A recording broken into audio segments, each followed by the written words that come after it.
the public sector productivity is back to below COVID, before COVID levels. Yeah. It's just dreadful.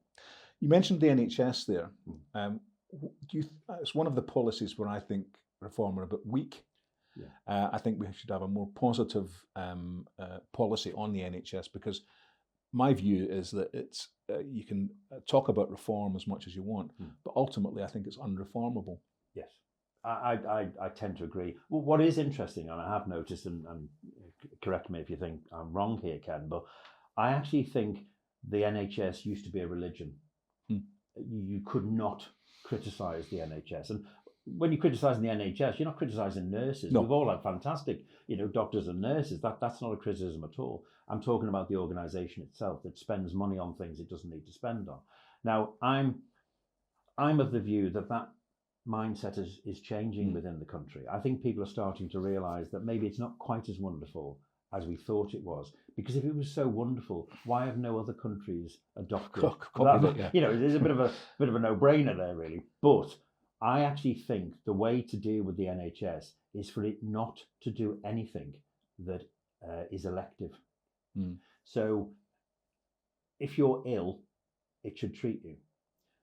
But if you've been to Bulgaria for a boob job and it's gone wrong, that's your problem.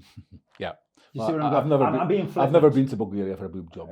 I believe not. But in fairness, Ken, I'm sounding flippant, but you see what I'm going with. I do. But it's when I was saying about sometimes I feel the leadership are perhaps a little bit behind where people in the country are. And I absolutely agree with you that the NHS is no longer this sacred cow. No. And people realise that, and people are now saying, we're putting more and more billions in every year and getting worse and worse results. We can't carry on like this. And I think that's why I think, as I say, our reform policy should be more positive in saying that the thing is not working and we need to move on with a different model. Now, I'm not privy to Nigel and his team's plan of action. The NHS is the second biggest employer on the planet, isn't it? After the Chinese army. That's it. So it gives you some sort of idea of just how bloated it is. But it could well be, and again, I'm only guessing here, Ken, it could well be fighting the battles when you've got the time to fight them. The NHS is a big battle. Now, I know Wes Streeting is coming in like the Caped Crusader to do wonderful things. He may well be well-intentioned. He will get nowhere because it's too big an organisation. Correct.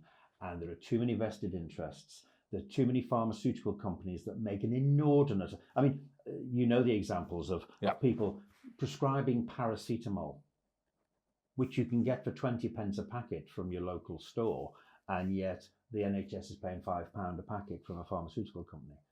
That's the kind of stupidity that we have.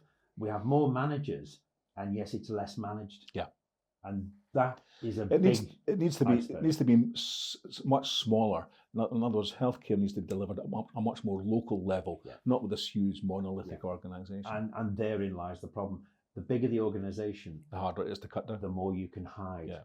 And that's the problem we have in the civil service and the public sector is in business, Ken, you can't hide because you're accountable. And if you don't come up to scratch, you're out of a job. That doesn't happen in the public sector. I remember, I won't mention names, but I remember the HR director of an organisation I worked for. He was beyond incompetent. So they worked him out and everyone went, oh, that's good.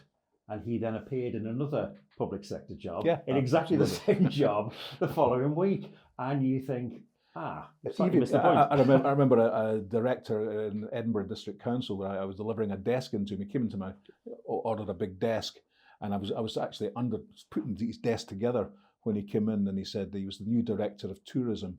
And he said, I've got a meeting in Edinburgh Castle. Can you tell me where it is? So I pointed out his window and said, it's up there. It's a real problem.